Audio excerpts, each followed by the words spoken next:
డబ్బు దగ్గర మాట పడే అవకాశమే ఉంటే ఆ డబ్బునే వదులుకునేవారు చాలా మంది కనిపిస్తారు. కానీ కొందరు మాత్రం అందుకు భిన్నంగా వ్యవహరిస్తుంటారు.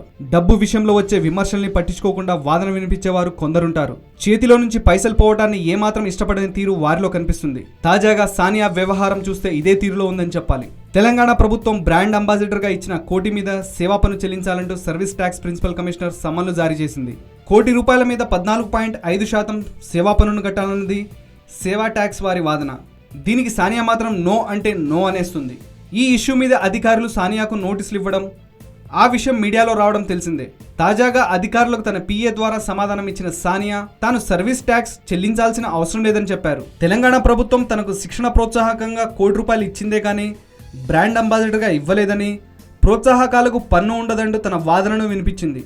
ఈ ఎపిసోడ్ చూసినప్పుడు సానియాలో ఇంత లెక్క మనిషి ఉన్నారా అనిపించక మానదు. మరి ఆమె వివరణకు అధికారులు ఏం బదిలిస్తారో చూడాలి.